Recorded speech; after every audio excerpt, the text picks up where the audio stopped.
everyone at the Aviodrome. And floor manager, there is no telly on the cameras. So I'll pick you. Everyone on the live stream, welcome to you as well. My name is Ron Fleurbay. I'm the founder of PapaHotel, Dutch scenery design. And I'm the developer of the new upcoming Lelystad Airport for Microsoft Flight Simulator scenery. Yeah, it works. I'm a professional wearer of David Clark headsets, but usually in a non-aviation environment. First, before I introduce the scenery, let me briefly tell me a little bit about myself. I was born and raised just 10 minutes north of here. I come from a very aviation-minded family. One of my uncles used to be a private pilot at a flight club right next door. And another one was flying that big blue thingy parked outside the theater. If you haven't seen it, just walk outside. You can't miss it. As a kid, I used to come here quite often, either flying with my uncle or visiting the annual flight shows. Later in life, I became a frequent flyer myself, and usually everything from my equipment fitted nicely into a trolley fitted in the overhead cabin. And later in life, when I made a career switch, I needed permission from the airline to take my equipment on board. Or you can find me at the odd size belt nowadays. I've been flying for Flight Simulator for about 40 years. And both in terms of age and version of Flight Simulator, I guess you could say I'm an early adapter. The first time I started tinkering around with scenery development was in the early days of F6. Back then I was flying air hauler, and for those of you who don't know the program, it lets you run an airline. You can fly jobs yourself or hire AI pilots and buy new airplanes, open up new hubs.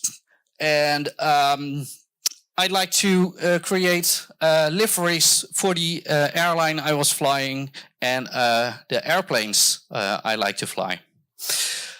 Later, the runway got extended in real life from 1,350 meters to, it got extended to 1,350 meters, which didn't reflect in the sim. So I started to do ground polygons. And when I learned to do all of that, we were flying prepared version 2 or 3, I can't really remember.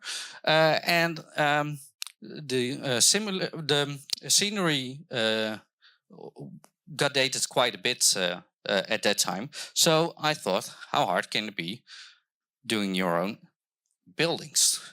And that's where the hobby really got out of hand.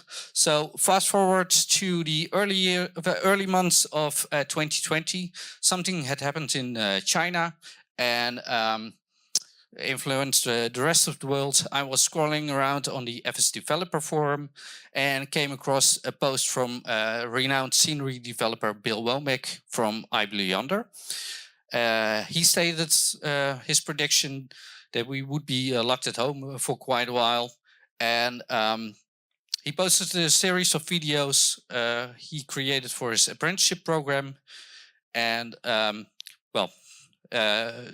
people might want to learn a new skill. So in one of his videos, he said that the apprenticeship program was still open for application. And I saw an opportunity to further grow my hobby, send him an email, quickly got accepted. And since then, I've been working on several projects for his Dallas Love Field scenery, as well as some contract work we did as a studio.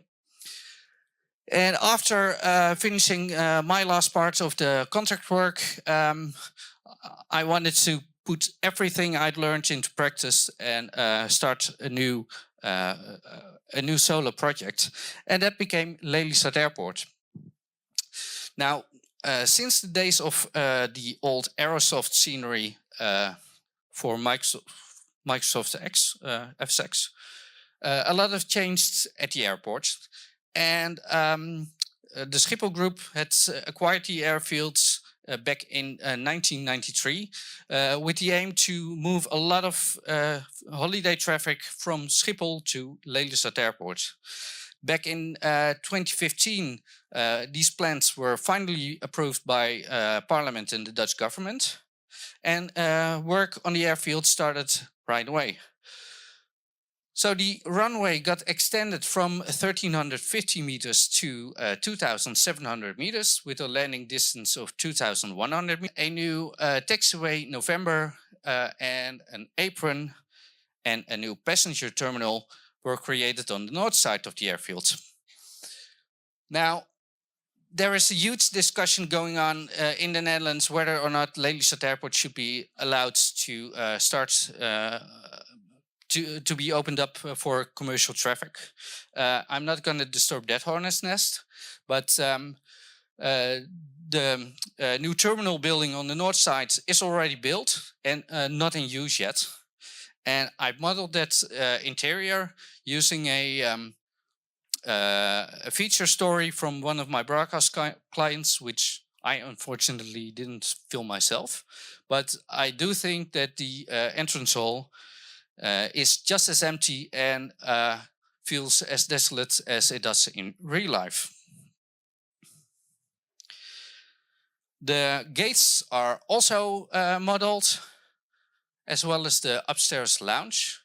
And I'm not really sure if that's visible, but some of the couches even have plastic covers so they don't collect much virtual dust.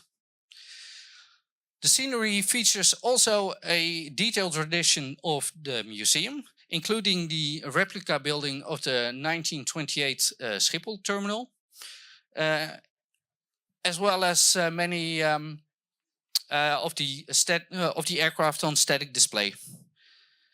Furthermore, throughout the airfields, you will find many real-life registrations of aircraft being parked in front of the hangars they're actually based at.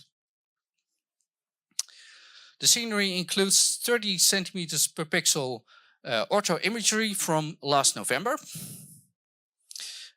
high-res and detailed aprons and ground polygons, custom taxiway lights and edge markers, custom runway and approach lighting systems,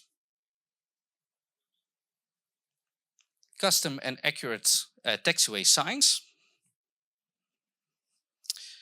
many animated 3D objects, including windsocks, flags, air conditioning units, and gates.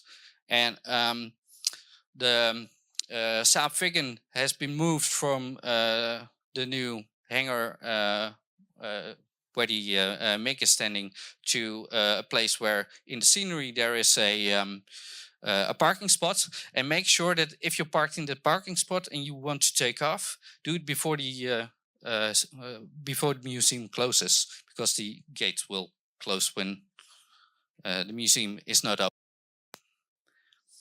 It features custom night lighting, and for those using GSX, it will come with a custom GSX profile as well. Now, this scenery is pretty dear to my heart. It started out pretty much as a passion project for me. So I would like to keep this scenery up to date, and it will feature regular updates in the near future. Updates include 3D animated people, open hangars, not all, but a couple, and most importantly, a feature where you can choose between the real life version of the airfield and what it's supposed to be, with the new passenger terminal being in use. Now, in broadcasting, there is a saying that an edit is never finished until you say it is. That pretty much goes for this scenery as well. And for me, it will probably never be finished. and yeah, I'm trying to get the scenery out pretty soon, so you can all enjoy it as well. And the mentioned features for the future will come, but all in due time. And oh yeah, there is one more thing. The new PapaHotel Echo Hotel Lima Echo Lelystad Airport scenery for Microsoft Flight Simulator will soon be available at Contrail for $14.95 excluding VAT.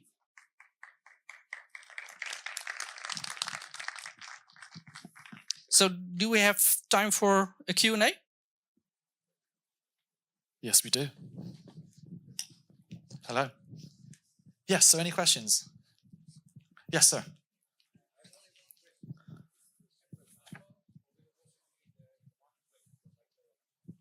So the question was, will it be a separate download or will it also be available in the marketplace?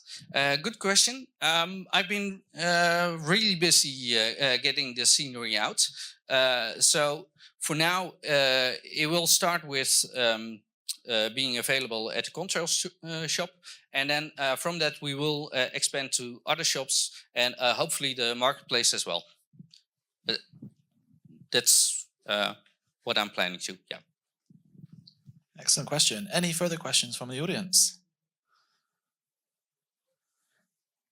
No? Fantastic. Well, no? Okay, brilliant.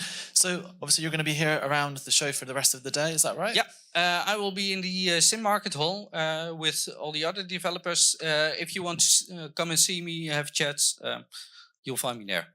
Thank you. Amazing. Thank you so much for bringing this to Lelystad Airport. I mean, it's a fantastic airport to see. Thank you.